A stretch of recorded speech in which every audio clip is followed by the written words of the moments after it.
और अब एक बार फिर तेजी से आपको बता दें 11 बजे तक के किस तरह से वोटिंग के परसेंटेज निकल कर आए हैं और ज्यादा रफ्तार कहां आपको लाने की जरूरत है। 11 बजे तक की बात कर ली जाए, ओवरऑल बात कर ली जाए तो मध्य प्रदेश में 30.46% और 11 बजे तक छत्तीसगढ़ में 28.12% मतदान हुआ है। सायरन बज गया है। तो आप ये देखिए कि मध्य प्रदेश में 11 बजे तक का वोटिंग परसेंटेज आपको बता दें 30.46% वोटिंग यहां पर हो चुकी है, यानी कि 30% से ज्यादा मतदाता पहुंच चुका है अपने मताधिकार का प्रयोग करने के लिए। और छत्तीसगढ़ की बात जहां पर 11 बजे तक 28.12% मतदान हुआ है और अभी भी यह आंकड़ा धीरे धीरे बढ़ेगा। क्यों बढ़ेगा? क्योंकि मतदान केंद्रों के बाहर लाइन बहुत लंबी है, हर वर्ग का वोटर पहुंचा हुआ है मताधिकार का प्रयोग करने के लिए। और मध्य प्रदेश छत्तीसगढ़ में बम्पर वोटिंग की तस्वीरें भी हमने आपको दिखाई हैं, आंकड़े भी सामने आ चुके हैं। 30% से ज्यादा मध्य प्रदेश में और 28% से ज्यादा छत्तीसगढ़ में मतदान हुआ।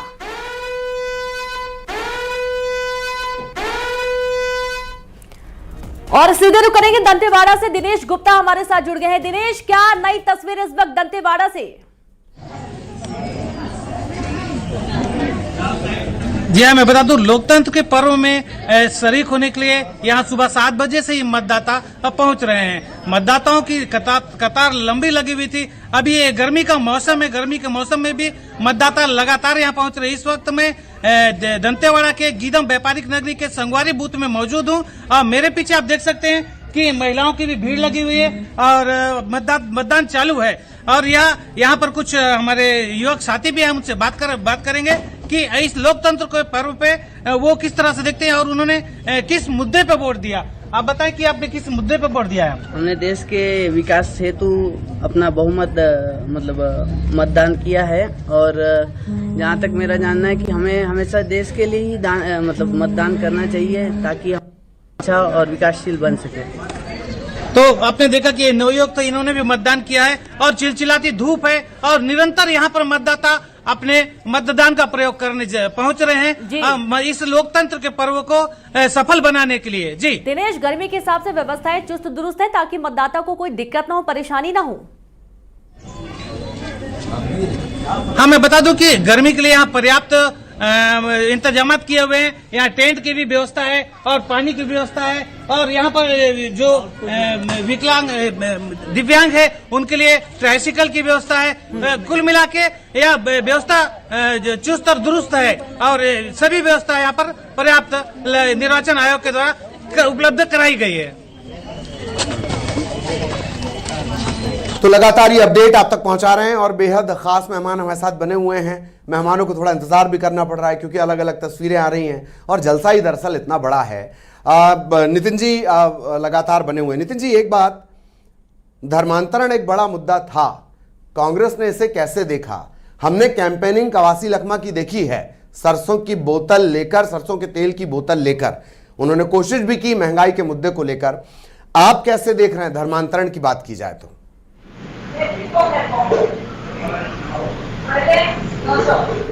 है ललित जी, आप छत्तीसगढ़ को बहुत अच्छे से समझते हैं, मैं आपको जानता हूं काफ़ी अच्छे से, आप काफ़ी सीनियर हैं और काफ़ी एनालिसिस करते हैं। धर्मांतरण के नाम पर राम रहीम, गंगा मैया, गौ माता, ये सब जब चुनाव आते हैं तब इनके पास यही मुद्दे होते हैं, जरूरी मुद्दों पर ये बात नहीं करते। बस्तर में धर्मांतरण की यदि ये बात करें तो इतना बढ़िया कानून बना हुआ है कि जबरिया धर्मांतरण यदि कोई करवाए या प्रलोभन देके यदि कोई धर्मांतरण करवाए तो उसके खिलाफ कार्रवाई का प्रावधान है। ऐसी कोई सूचना मिलती है तो हमारे भारतीय जनता पार्टी के साथियों को तुरंत थाने में एफआईआर करनी चाहिए, पर ये वो नहीं करते। इन्होंने वहां पर दंगे फसाद करवाने के काम किए, साल भर पहले की बात है। और इनके जिलाध्यक्ष और उनके बीजेपी के 3 नेता इस दंगे फसाद में, धर्मांतरण के नाम से जो दंगे हुए थे उसमें आरोप में जेल भी गए थे। तो धर्मांतरण वहां पे कोई मुद्दा नहीं है। जबकि मैं कहूं कि 15 साल भारतीय जनता पार्टी की सरकार थी, आप डाटा उठाकर देख लीजिए कि सबसे ज्यादा चर्च जो है वो उन्हीं के शासन काल में बने।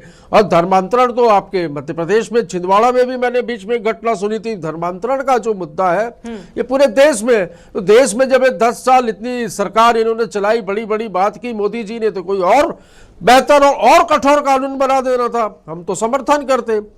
अभी तो बड़े बड़े नारे इनके चल रहे हैं कि 400 पार, 500 पार, 600 पार, ये तो 700 पार भी बोल सकते हैं। इनका कोई ठिकाना नहीं है। तो अफगानिस्तान, ईरान, पाकिस्तान, बांग्लादेश की सीटें भी ले आएंगे। जब कांग्रेस की सरकार थी नितिन जी, तो जब भूपेश बघेल मुख्यमंत्री थे, उस समय बोला जा रहा था एक भी धर्मांतरण नहीं है। बीजेपी की सरकार आई, आए दिन घर वापसी करवाई जा रही थी। मैंने आपको एक बात कही कि कोई व्यक्ति अपनी स्वेच्छा से, संविधान के जो नियम है, कानून है हमारी डेमोक्रेसी में, कोई व्यक्ति अपने स्वविवेक से यदि कोई धर्म परिवर्तन करता है तो उसमें तो कोई बात ही नहीं है। पर यदि जबरिया धर्मांतरण या प्रलोभन देकर धर्मांतरण करवाया जाता है तो ये कानून के दायरे में आता है और ये नहीं होना चाहिए। यदि ऐसा कहीं हो रहा है या ऐसी कहीं कोई सूचना मिली है तो कांग्रेस की पूर्ववर्ती सरकार ने इस पे कठोर कार्रवाइयां की है। और केंद्र में अभी तक तो मोदी जी की सरकार थी, अब नहीं रहने वाली है। हम ये वादा करते हैं कि इस विषय पर कड़े कानून बनाएंगे। जी जी, धवले साहब, अब नहीं रहने वाली है सरकार, आपका क्विक रिएक्शन, फिर सवाल। निश्चित रूप से मुझे लगता है जिस प्रकार से छत्तीसगढ़ में कांग्रेस की सरकार गई है और क्या मुद्दे थे, एक तो वो जो लॉटरी वाला, सट्टे वाला जो मुद्दा था, फिर ये धर्मांतरण का बड़ा मुद्दा था। कांग्रेस को स्वीकार करना चाहिए कि छत्तीसगढ़ में इनकी नाकामियों की वजह से इनकी जो अच्छी खासी सरकार आई थी वो गई थी। लोकतंत्र में जनता के जनादेश को स्वीकार करने की आवश्यकता होती है ललित जी। और कांग्रेस को आज, कांग्रेस की दिक्कत ही यही है कि जनादेश का सम्मान नहीं करते, जनादेश को स्वीकारते नहीं है। वास्तविकता में वो मुद्दे छत्तीसगढ़ में एग्जिस्ट करते थे। रही बात मध्य प्रदेश की, तो मध्य प्रदेश में भी कांग्रेस ने जिस प्रकार से एक हवा बनाने की कोशिश की थी कि बदलाव होने जा रहा है, 130 सीटें आ रही है कांग्रेस की और कमलनाथ जी पुनः मुख्यमंत्री बनेंगे। लेकिन आपने देखा 2023 में मध्य प्रदेश के विधानसभा चुनाव में एक ऐतिहासिक बहुमत के साथ में भारतीय जनता पार्टी की सरकार आई और 163 सीटें, 49% का वोट शेयर, ये बहुत अभूतपूर्व होता है। और हमने स्थापित क्या किया था कि एमपी के मन में मोदी है। 2024 का लोकसभा चुनाव भी बहुत ज्यादा डिफरेंस वाला चुनाव नहीं है। सर, यही से एक सवाल और आता है, एमपी के मन में मोदी। हालांकि हमने सुना प्रधानमंत्री को जब उनका ये कहना था कि सपना आपका होगा, संकल्प मेरा होगा, और वो जो संकल्प की बात, मोदी की गारंटी की बात की जाती है, लेकिन जो जमीनी स्तर पर प्रत्याशी उतरा है चुनावी मैदान में और जो पूर्व प्रत्याशी रहे हैं, जीत कर आए हैं, सांसद बने हैं, 5 साल सत्ता संभाली उन्होंने, उनकी गारंटी क्यों नहीं है? देखिए, निश्चित तौर पे लोकतंत्र में आपको कभी कभी अपना जो नेतृत्व होता है उस पे चुनाव लेके जाना पड़ता है। और भारतीय जनता पार्टी के पास में जब इतना सक्षम और संकल्पित नेतृत्व है, आदरणीय प्रधानमंत्री श्री नरेंद्र मोदी जी को 16 अन्य राष्ट्रों ने अपने सर्वोच्च नागरिक सम्मान से सम्मानित किया है, जब इतना बड़ा ब्रांड एम्बेसडर आपके पास है तो लोकतंत्र में चुनाव जीतने के लिए उसी ब्रांड एम्बेसडर का उपयोग किया जाएगा। और चुनाव जीत के जनसेवा और जन कल्याण की राजनीति ही भारतीय जनता पार्टी करती है। हमारे देश में अगर किसी दल ने आंतरिक लोकतंत्र बचा है और जनसेवा की राजनीति करने का मादा है तो वो सिर्फ भारतीय जनता पार्टी है। तो निश्चित तौर पे आदरणीय प्रधानमंत्री श्री नरेंद्र मोदी जी के नाम पे वोट मांगने में हमें कोई गुरेज नहीं है, हमारा नेतृत्व है, हम वोट मांगेंगे। जी, नितिन जी मुस्कुरा रहे हैं, उनकी मुस्कुराहट का एक रिएक्शन लिया जाएगा। कहीं ऐसा तो नहीं कि प्रधानमंत्री के रोशन चेहरे के पीछे सांसदों ने जो अंधेरा फैलाया है उसकी नाराजगी छिपाई जा रही हो? मैं आऊंगा धवले साहब, पहले एक रिएक्शन नितिन जी की मुस्कुराहट का, प्लीज।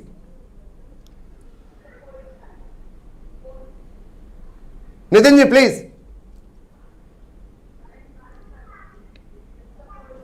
हाँ, बंसाली साहब, आप तक मेरी आवाज पहुंच रही हो तो अपनी मुस्कुराहट के राज के साथ रिएक्शन हो जाए। आवाज पहुंच रही जी? नहीं, आप प्रश्न करिए। आपकी आवाज गूंज बहुत रही है, क्लियर नहीं है मुझे। ठीक है, इको का थोड़ा सा इश्यू हो जाता है। मैं फिर से अपनी टेक्निकल टीम को बोल रहा हूं, आपका रिएक्शन, आप बस इतना ही है सवाल।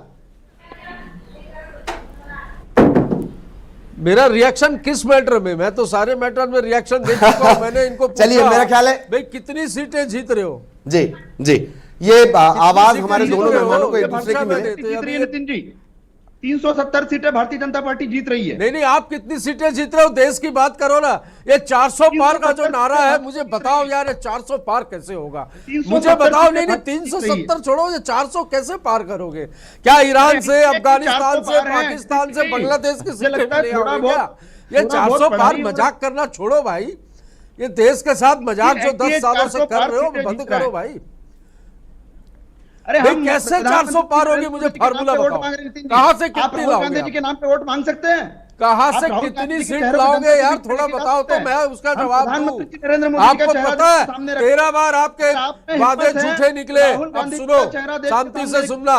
बंगाल स्तर है। राहुल अब गांधी सुनो, का चेहरा देख के शांति से सामने- सुनना। बंगाल में क्या बोला था? 200 पार, आई कितनी?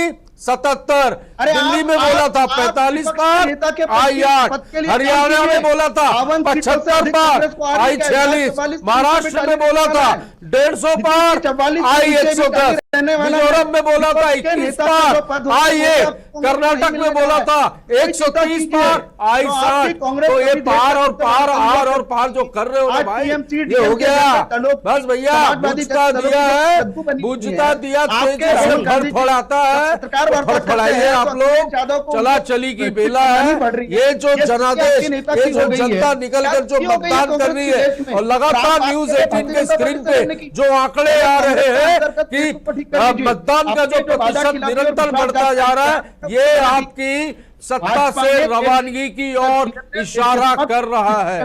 पूरा किया, इसलिए देश की जनता बार बार ऐतिहासिक बहुमत दे रही है। आपको 44 से नीचे, आपका जो लोवेस्ट ताली है 44 से नीचे भी आपकी सीटें आने जा रही है, उसको स्वीकार कीजिए। 4 जून अरे को आप तो मैं 400 का पूछ रहा हूं, उसका जवाब नहीं दे पा रहे हो यार। अजय जी, मैंने तो 13 अजय जी, झूठ गिना दिए आपके, एक पे भी जवाब नहीं दे पाए आप। 370 फिर 400 पार। अभी जो आंकड़े आपको बताए हैं नितिन जी ने, आज जो 400 पार का नारा है, बाकी भी कॉन्फिडेंस है, ओवर कॉन्फिडेंस है, क्या कहा जाए? ओवर कॉन्फिडेंस, ओवर से ओवर कॉन्फिडेंस, उससे कॉन्फिडेंस होता है। हमें हमारे नेतृत्व पे विगत 10 वर्षों के जो काम है, अरे ओवर कॉन्फिडेंस से मत रहो, बुझता दिया है, तेजी से फल बढ़ा रहा है भाई। जनता ने वो तेल खत्म हो जाता है दिए में, तो कैसे वो बात ही एकदम फड़फड़ाती है, वो जलने के लिए वो के नाम पे वोट मांगे, हम प्रधानमंत्री जी के नाम पे वोट मांग रहे। हिम्मत रखिए राहुल गांधी जी के नाम पे वोट मांगने की। तो और कुछ है क्या? अरे वही तो, मोदी की गारंटी की कोई वारंटी नहीं है भाई, गारंटी खत्म हो चुकी। चलिए अब नितिन जी एक सवाल आपके लिए, देख लिया इस देश की जनता। मैंने ये पहले भी पूछा था, मैं अपने सवाल का जो साइज है वो छोटा करता हूं। बस्तर विधानसभा की सीटों का ट्रैक रिकॉर्ड आपके खिलाफ जाता है, फिर भी आप बस्तर में उम्मीद रखे हुए हैं लखमा साहब को लेकर। नितिन जी देखिए, बस्तर में आप यदि कहेंगे तो वोट प्रतिशत निकालेंगे तो कुछ विधानसभाओं में हम पीछे रहे हैं। हम मानते हैं कि ट्रैक रिकॉर्ड जो है 8 विधानसभाओं के हिसाब से यदि हम देखें तो पीछे है, वोट प्रतिशत के हिसाब से देखें, विधानसभा के चुनाव के हिसाब से। पर ये जो चुनाव हो रहा है ये राष्ट्रीय मुद्दों पे हो रहा है, और जैसा है कि लोकप्रिय, जनप्रिय और एक शानदार नेता कवासी लखमा जो आज वहां प्रत्याशी है, हाथों हाथ ले रही है जनता। जनता परिवर्तन चाह रही है। जनता ने प्रदेश में इन 3 महीनों में इनकी सत्ता को समझ लिया किस प्रकार ये यहां पर शासन चला रहे। मुझे आप पूछिए, आपके रिपोर्टर तो अभी सब जगह पर है, वहां पर पूछिए 500 रुपए में सिलेंडर मिला क्या? इन्होंने कहा था 500 रुपए में सिलेंडर देंगे, अभी तक नहीं मिला। वो महतारी वंदन योजना का जो ये नाम लेकर जो फॉर्म भरवा कर जो इन्होंने कहा था कि प्रति वर्ष 12,000 रुपए देंगे, 1,000 रुपए होते हैं कि वहां की जनता को राष्ट्रीय मुद्दे नजर ही नहीं आते हैं, वो अपनी सड़क रोटी से ही नहीं निकल पा रहे, राष्ट्रीय मुद्दे कहां देखने जाएंगे। हालांकि अब थोड़ा आगे बढ़ेंगे हम, क्योंकि जो वोटिंग प्रतिशत है उसका भी रुख करना होगा, क्योंकि मध्य प्रदेश में 11 बजे तक का वोटिंग प्रतिशत ललित सामने आ चुका है। बिल्कुल, और मध्य प्रदेश में एक बार फिर 11 बजे तक की बात कर ली जाए। मध्य प्रदेश में 11 बजे तक 30.4% वोटिंग, बालाघाट में बंपर मतदान और ये लगातार बढ़ रहा है। अब तक वोटिंग हो चुकी है 35.64%। बालाघाट की बैहर विधानसभा ये नक्सल प्रभावित है। विधानसभा बैहर विधानसभा में 43.96%, परसवाड़ा में 40.79% वोटिंग। यहां पर 1 घंटा कम वक्त मिलेगा। वोटर ध्यान रखो, बैहर परसवाड़ा 1 घंटे कम वोटिंग होगी यहां पर, 40.79% परसवाड़ा में, और बालाघाट की बैहर विधानसभा सीट 43.96%। बालाघाट मध्य प्रदेश का नक्सल प्रभावित जिला, और यहां के सारे रूल्स रेगुलेशन उसी लिहाज से चलेंगे। बैहर, परसवाड़ा और मेरे ख्याल लांजी, यहां पर 1 घंटा कम वोटिंग का टाइम रहेगा। वोटर पहुंच रहा है और ऐसा लग रहा है कि बालाघाट बंपर वोटिंग की तरफ जाता हुआ नजर आ रहा है। बहुत दिलचस्प है बालाघाट के सियासी समीकरण, वो भी हम लगातार डिकोड कर रहे हैं। और देखिए, जहां पर वोटिंग प्रतिशत ज्यादा देखा जा रहा है, जाहिर सी बात है कि वहां की जनता अपने अधिकारों के लिए जागरूक है, परेशान भी है, और यही कारण है कि बढ़ चढ़कर वोट किया जा रहा है।